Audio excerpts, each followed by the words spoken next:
Are you looking to take your personal finances to the next level? You're in the right place. Welcome to the Monday Money Tip Podcast, presented by I Was Broke, Now I'm Not, with your host, Joseph Sangle. Well, welcome to the Monday Money Tip Podcast, presented by Fully Funded Life. My name is Joseph Sangle, and I am fired up to help you live your fully funded life. And this is episode number 199. Wow. One away from 200. That is the voice One of away. Megan Hibbard. Megan Hibbard. And you have been the co-host for almost every one of these 199 episodes. Almost. Yep. Almost all of them. Took a little You've been the maternity regular. You took a little maternity leave. You're getting ready to take another maternity leave. Lord willing, by the time this one releases on April 25th, I will have babies. you will have 2 baby sons in your arms. That's wild. That's going to be awesome. That's wild. It's going to be an amazing moment. And are you going to share the names yet? Jim, Tom, Tomcat, When we have Jim, names, Bob, I will share them. Ron, Bob, We're still working on Ricky, them. and Jimmy, Tommy and Donnie. What was it? Ronnie and Donnie? That's another one? No? No? Something John, like that. Joseph, and Joseph, John. Just flip the names that way. Yeah. John, Joseph, and Joseph, John. That'd be awesome. I can be hear them in so trouble right now. It'd be so confusing. It's good to have tongue So twisters. confusing. Larry and Lonnie would be good. Since you have Logan, you could have 3 L's. You could have 2 more L's We in the could. household. We Yep. really could. Yep. Yep. You really could. It is one letter in the 26th. So I have a 1/26th shot of being right of what letter it starts with. It's true. Here's my big guess. It does not start with X or Z. That's my bet. But it could be Xavier, and it could be Zebra. Zebra. Could be. Yep. All right. Zebra and Deborah, Zebra. but they're 2 males. Okay, awesome. We're having fun with this. I'm having fun because we never know when we're going to have our last episode of this podcast recorded together. It might be a little break until the end of summer or so. And I know you're going to miss it a lot. Maybe we should have one episode of you holding the 2 of them with Logan playing around, and do one episode, which is we can do a podcast episode on managing money when you don't know which way is up with newborns. Yeah. Managing money while having newborns. In the chaos. Yep. Which is increase the dining out budget a lot and have a lot of friends and get a food train headed your way. Yes, definitely. Awesome. So tell us what we're going to talk about this week. Yep. So today we're talking about turning your side hustle into full-time. So our question for today is, I really love my part-time gig, but how do I make that my full-time job? Ooh, I like that question. Yeah. Okay, awesome. So this is really speaking to the heart of what has happened in what's known as the sharing economy. It's the world has turned this way. It seems like everybody has a side gig, side hustle, the gig economy they call it. 1099 work, that subcontractor work. So we'll talk about that, but first we're going to talk about the current money event section. Let's go. Now it's time to get caught up with our current money events. The Monday Money Tip Podcast is sponsored by the Fully Funded Life Membership Program. The Fully Funded Life Membership Program provides all you need to begin winning with money and live a fully funded life. Fully Funded Life includes 4 key components: courses, challenges, coaching, and community. Courses provide financial education. Challenges help you make massive progress in a specific money skill. Coaching is provided by the Fully Funded Life Certified Coaches through open office hours held multiple times each month. All of the courses, challenges, and coaching results in an outstanding community that help equip, motivate, and encourage you to take your next financial steps toward your fully funded life. Fully Funded Life, courses, challenges, coaching, community. All that's missing is you. Learn more and receive a special offer for Monday Money Tip listeners today at fullyfunded.life/MMT. That's www.fullyfunded.life/MMT. All right, for today's current money events section, we're talking about the Federal Reserve. Now, by the time this episode releases, I'm predicting that the Federal Reserve will have made the decision to raise interest rates for the very first time since late 2018. Isn't that amazing?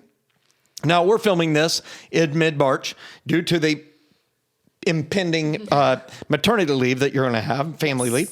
And it comes at a precarious moment Inflation is soaring at 40-year highs, out of control, quite likely due to the wild, rampant printing of money.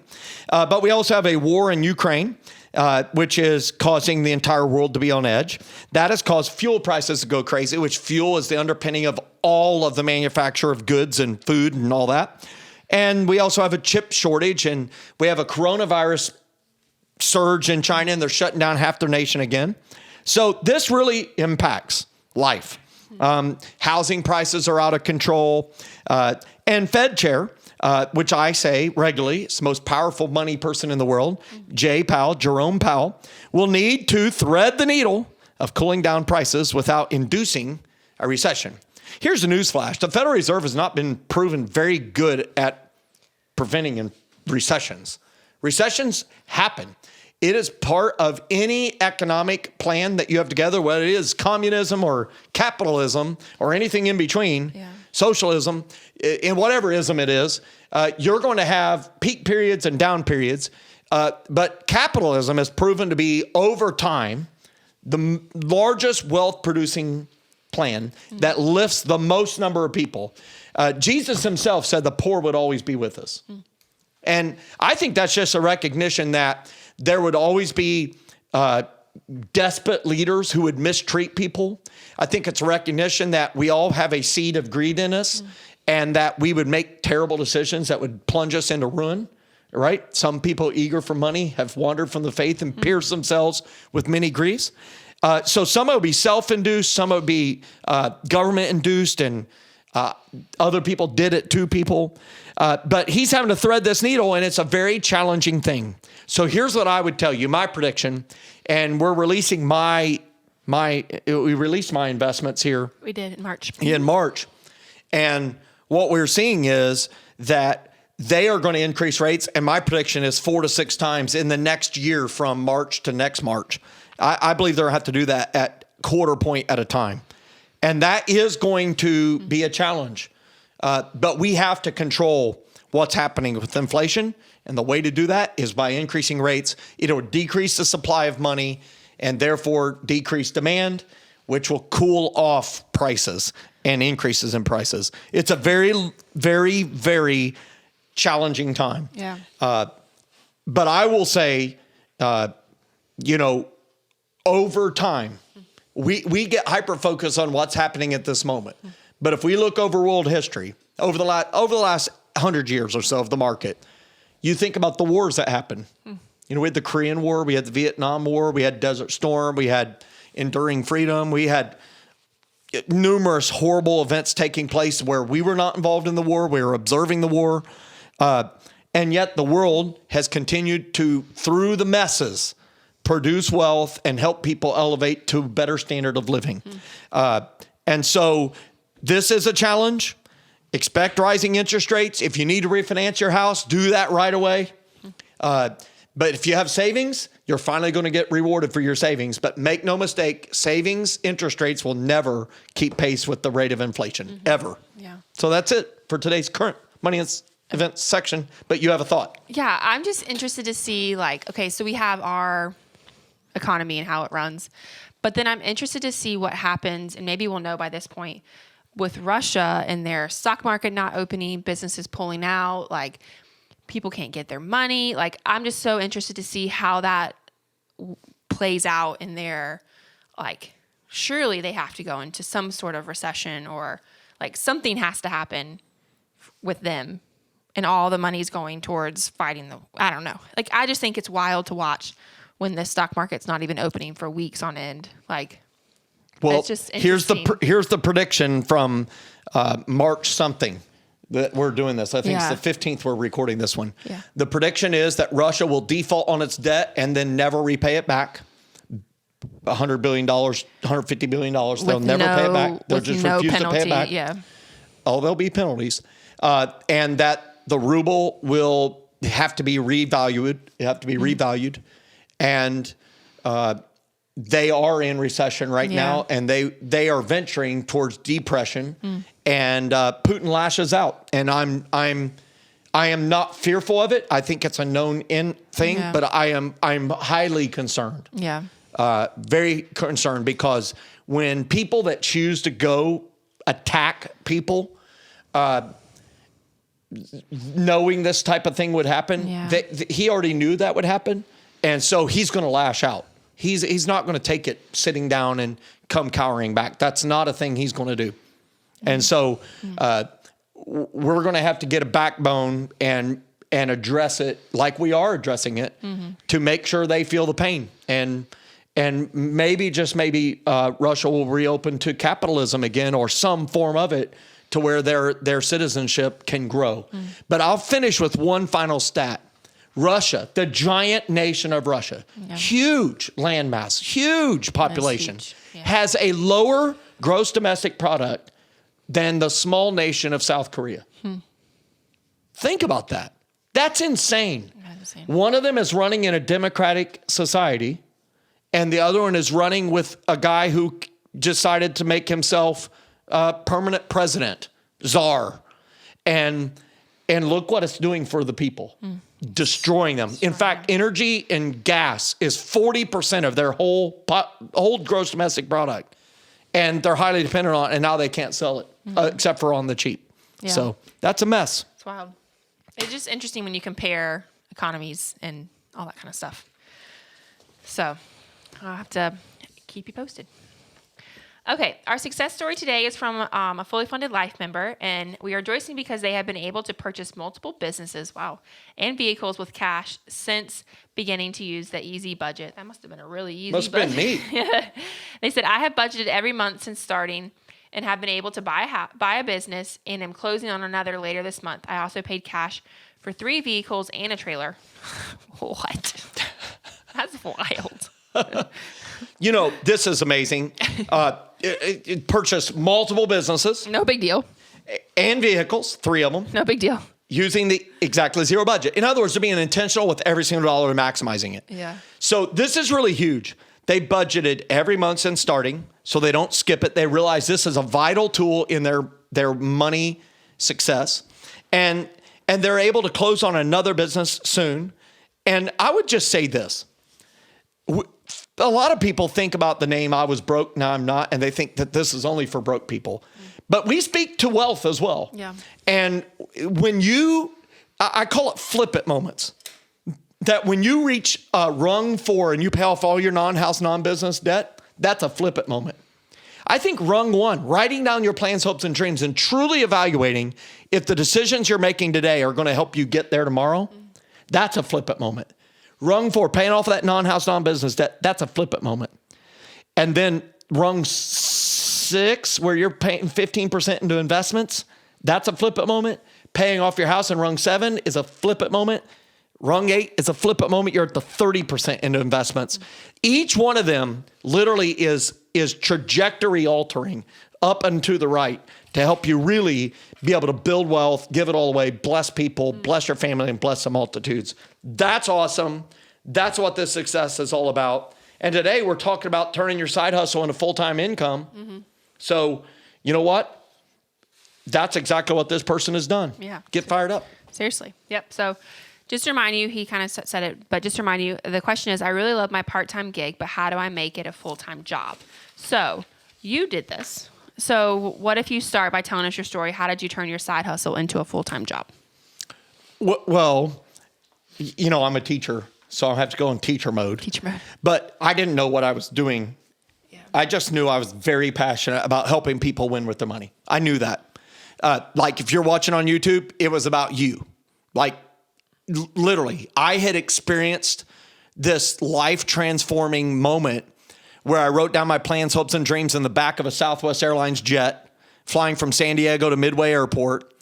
And in that 3.5, 4-hour flight, I literally had my life changed because I, for the first time in my life, had wrote down all my plans, hopes, and dreams, all of them, even the ones I had never given voice to before. And then I've never found that paper. I don't know where it is. I've lost it. It's somewhere. I need to find it. But I sat there and I said to myself, honestly, if I keep managing money the way we are right now, will these dreams, plans, hopes, and dreams ever come true? And I despised my answer.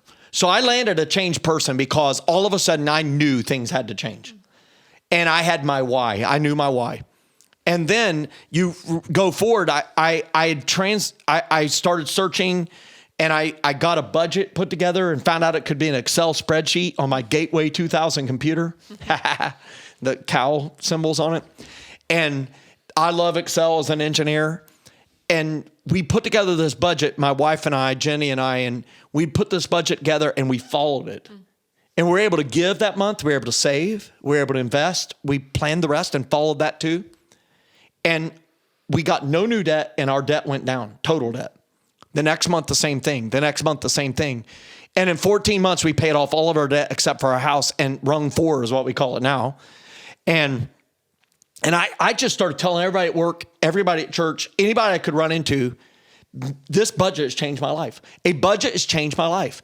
And I was giving credit as much to the budget, but I really should have been given an equal amount of credit to the fact that these dreams compelled me to prepare a budget. And so that's really my story. So I started helping people. I started going to their house. I started teaching classes at our church. I started during the course, we were using Dave Ramsey's Financial Peace University. And during the course, I would say, hey, if you want me to calculate your debt freedom date, just put your name on a list and I'll call you out, you and your bride, or if you're single, pull you out, and we'll put it together on a computer and I'll print a certificate with what your debt freedom date would be. Yeah. And then I started saying, hey, I'll come coach you at your house. And I would go to their house, and I just found that, man, I would coach them for an hour and a half, 2 hours, and I would leave and I would go work my 50-hour-a-week job. And I would spend the whole time thinking about that 2 hours with that family. And it was a way of testing, hey, is this a fleeting overnight thing, or is this a real deep passion that is actually morphing into a calling? And that's how it happened. And so I realized I had a conundrum. I love helping broke people, and I love helping people build wealth and live a fully funded life. But how can I do that? Because I would like to produce income too. And so that's how that happened. Is over time, I had the chance to go on staff at a church I helped start, and they wanted me help with a capital campaign. We were building a couple of new buildings and launching campuses. And at the same time, I was able to do one-on-one financial coaching. And I was paid by the church, and I did coaching for over 650 people, one-on-one coaching in ones and twos in that entire year. And I got done with that year and I was a little tired, but I was fired up. And that's how I knew. And so it became a full-time gig that way. I got to negotiate a 50% pay cut to do that. And I just want to share that. Sometimes being able to do what you're called to do may require a pay cut, short term. But over time, if you do great at it, it's going to pay off. It's going to work out. I wrote a book, and the rest is history. I didn't have a pay cut anymore. Hallelujah. Yep. Okay, so how do you know your ox? So that's a term that we use. So your oxen can carry the load of a full-time employee, so yourself. Yeah. And so I got this vision early on of this verse, Proverbs 14:4 in the Bible. And it says, where there are no oxen, the manger is empty, but from the strength of an ox comes an abundant harvest. And some versions say come abundant harvests, plural. I like that. It's plural harvest. And I realized the writer was saying you could have an empty manger or you can have an abundant harvest. And I was like, I want an abundant harvest. And it's really giving credit to this ox. And I realized that an ox, even though you and I may not live on a farm today, an ox carries the load for the farmer. The farmer has to guide him, but the ox does the work, the labor. And left alone, the ox is going to wander around, leave presents all over the pasture, right? But you got to put it in the yoke. You got to train it. And once you get it trained, it'll just pull a load for you, a huge load. And with it, you can get an abundant harvest. And so I realized that this really has a great analogy. So this could be a small business. This could be your side hustle. It could be investments, your 401k. It could be a real estate property that you own. But ultimately, when you have a side hustle, I view that as a baby ox. You're birthing it. And baby oxen, they can't pull a load. In fact, they eat a lot and they're kind of wild. It takes a while for them to grow up and mature. So the first thing I would say is let the baby ox grow up. Let this side hustle grow and grow and grow. Test to see if this is really your calling, your passion. In the meantime, keep your full-time work. because too many people, they get fired up about their side hustle and they cancel their job prematurely, their job, and now they put a full salary requirement on the back of that baby ox. And they may need to rent space or hire employees or get credit card debt. And that baby ox just collapses under the weight and dies, not because it wasn't a good idea or couldn't have become a great big ox. Yeah. They went out of order. They went too early. And so I want to speak to you about this. So I've seen you, when did you join the team? 2013? 2014. 2014. So 8 years this year. Is that crazy? What's your anniversary, work anniversary date? September 15th. September 15th. So very soon, 8 years. Yeah. When you came on board, you had done marketing for Jaws of Life. And you had done marketing for Chick-fil-A. Yep. You're still an NC State Wolfpacker. And you were unwed. At the time, but yes. very close with one Jordan Hibbard. And you moved to this area. And we hired you, and I saw this gift birth in you. I really did, of graphic design, right? Like, did you experienced like, hey, I kind of like this. Tell kind of how you kind of stumbled into that. I mean, I think when you work in marketing, it's kind of par for the course. You kind of have to learn how to do some of that stuff. But I think one of the great things about this company specifically was because we're a small business, it forces you to wear multiple hats. And so one day you might be doing one thing, and then the next day you're doing something totally different, which is also why it makes it exciting and new, and you're not stuck in the same thing every day, which is one of the things I really love. And so one of the things was there was a need for this, and I was like, well, I can take a stab at it and fill that need and see where it goes. And it was something that I was like, oh, I kind of like this. Like, this is fun, and this is enjoyable, and this is something that I can do, and this is something that, brings joy and passion. And like, it was just a different part of me that I hadn't experienced before that like kind of came up out of it. Yeah. And not a lot of people would have, I guess, trusted me or let me kind of figure it out on the way, which was very kind of you. And I've seen this birth in you. And so you produced the book cover for 2020 Money. I think, did you do the I Was Broke Now I'm Not one? I didn't do that early in that day. You kind of guided some of that activity. Yeah. And you've done it for a couple of team members who produce books. You've done their covers. Any presentation, your hands have been on it. If I do a presentation, the financial learning experience presentation, print materials, PDFs, and that has allowed you to produce a side hustle. Yeah.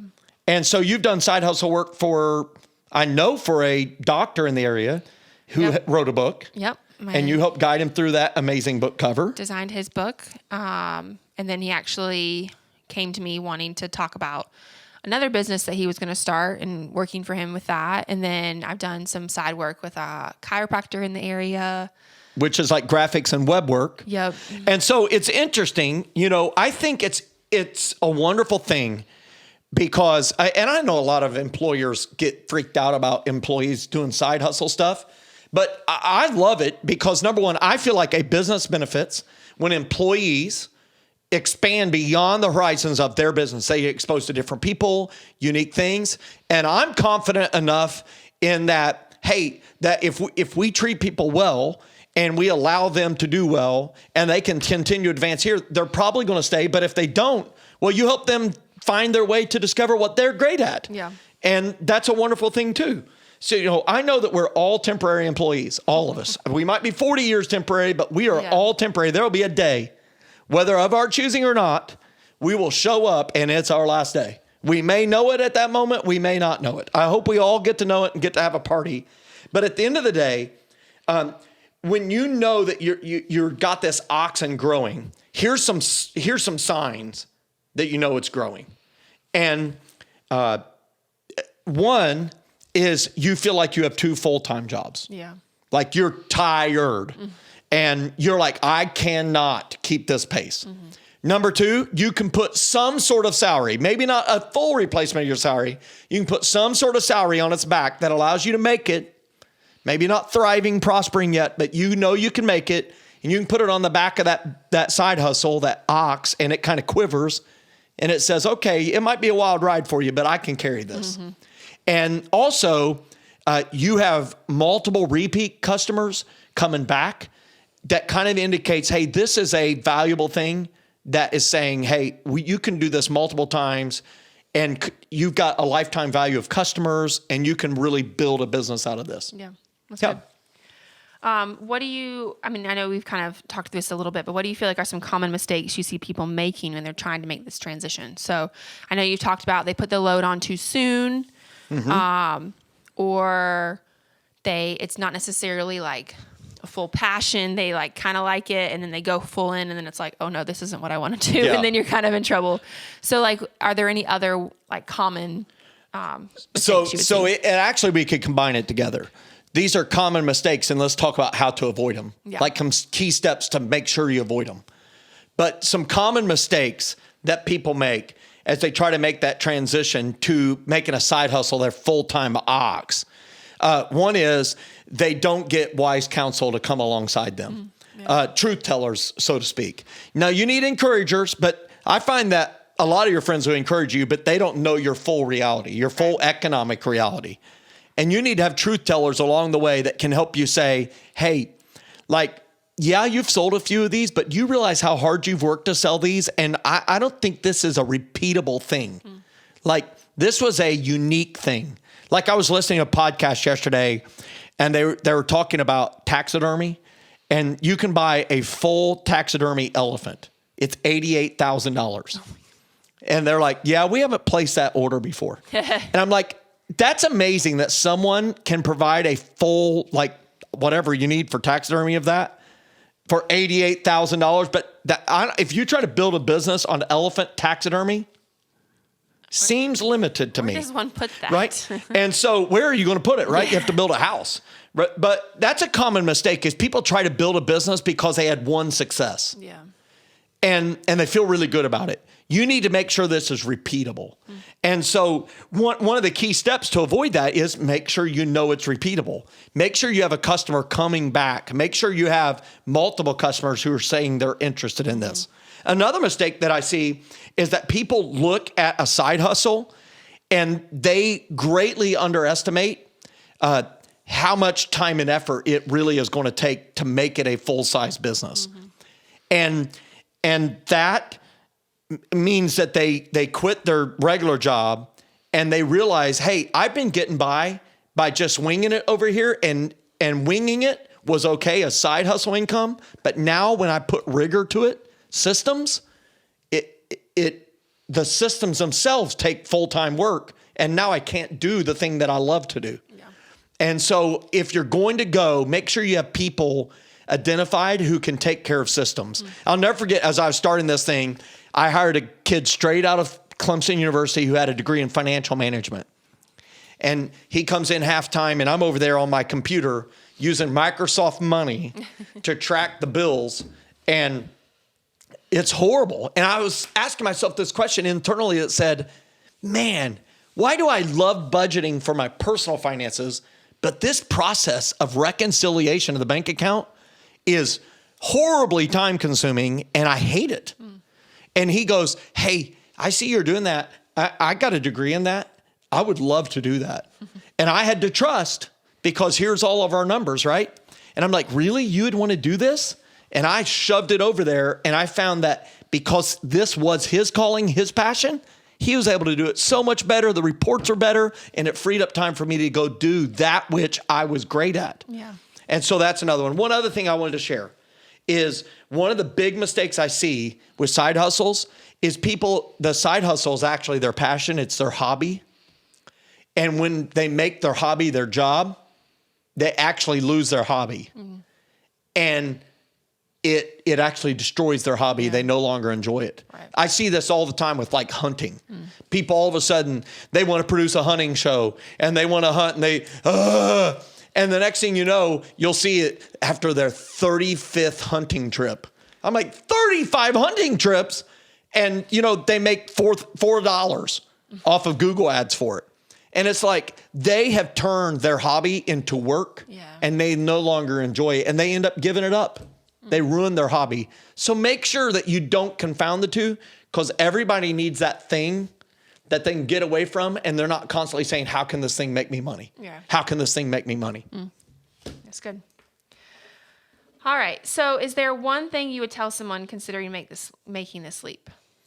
The one thing I would say is side hustles are the backbone of the American economy, is the risk takers, the entrepreneurs, the people that think beyond the job. And so I would say, hey, think beyond this. Think beyond your job, because it just may become a side hustle. And sometimes it can actually become a side hustle within the business you're working. And that, like, you may be there and say, we have this idea, and you could launch it within the business and maybe become the business unit manager or the leader of that area. And that can affect your compensation. And the benefit is you have the access to ma and pa business's wallet to really help that dream come to life much more rapidly. Because sometimes the side hustle is for a fleeting moment. And if you don't pounce on it at the moment, it'll actually walk past you, run past you sometimes. So take the plunge. It'd be awesome. All right. Our verse for today, you mentioned it earlier, but it's Proverbs 14:4, and it says, where there are no oxen, the manger is empty, but from the strength of an ox comes an abundant harvest. There you go. And so I love that verse. I love it, love it, love it. It is my investing life verse. Get fired up. Yep. So, hey, I know that was 28 minutes or something of talking about that. Well, I know this is a much larger conversation. We're going to have more larger conversations on this as we build out the content for Fully Funded Life. I encourage you, if that's something you're passionate about, I encourage you to check out Fully Funded Life at fullyfunded.life. There's a special podcast offer if you go to fullyfunded.life/MMT, and you'll be able to get access to it for cheaper and it stays that price on an annualized basis. So I encourage you to check it out, be a part of the conversation. Tell everybody what we're going to talk about next Monday. Yep. So next Monday, we're doing another Money Life series. And the topic that we're talking about is that doesn't apply to me. Ooh, this is going to be another money lie that we tell ourselves that doesn't apply to me. All right. If you like today's episode, please help us get this podcast to other people who could benefit. You do it by rating the podcast, leaving a review. That causes those famous algorithms to promote our show. If you're on YouTube, click the thumbs up button. Hey, I'd love to hear about your side hustle. What's the side hustle you're trying to turn into a full-time gig? And also, if you like these podcasts, click the subscribe button, build our subscriber base. That will help us be able to produce more content directly for you and get it to you and people like you. Hey, we're committed to your success. Do one thing this week to help make that side hustle grow and enjoyable, so maybe it can produce some income. Who knows? It just may become a full-time gig someday. Have a great week, everybody. Thanks so much for listening to this episode of the Monday Money Tip Podcast, presented by I Was Broke, Now I'm Not. If you enjoyed today's episode, please leave a review and subscribe. And for more great content and to stay up to date, visit iwbnin.com. We'll catch you next time.